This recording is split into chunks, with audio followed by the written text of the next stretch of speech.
Premtobre Kasee na oguso show Adom TV ne mo ko Tema Regional Bamboku water man so de atudwa se nipa wabo otrimpo se afia wieye ni bronya ne ekeka ho obedi bone wo ho no gina ye fi se won so aye krado nipa bi etese bi enu ho a obefo wani so akofri wo mo ne obedi se de tie Adom TV etwaso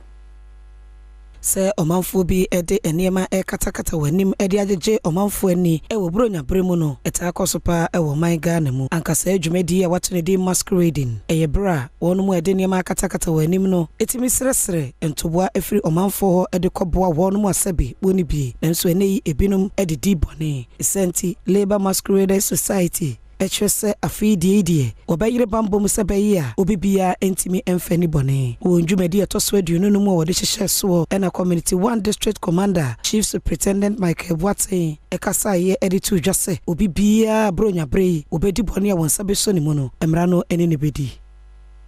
Mose ye de enkrofo bi fu bia aba a prosifo bebre different o bai ai chemu ha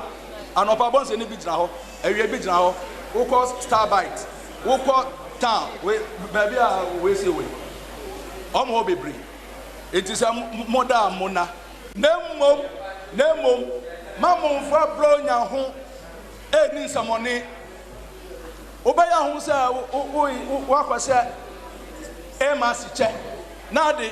akobokro no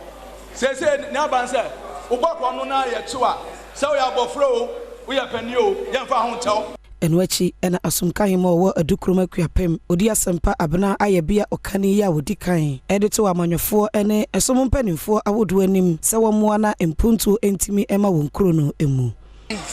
So I'm advising and praying that the parents will come alive, work and make sure that your children know where they are every minute, every step on the way,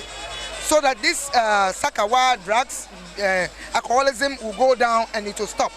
Enwachi ena president ya wada Labour Masquerade Society ano Edward Abeku kwafo editu dwase afidi wosesane amumukra ewo wonjumedi a wobedie no emu community no even beyond then 2023 mu so number 1 project, that is orphanage. That and with that yabeko nyako share inyanfo ija nkaba onwon ni binu ni onyewe and also this year so ye launch Labour Masquerade scholarship scheme no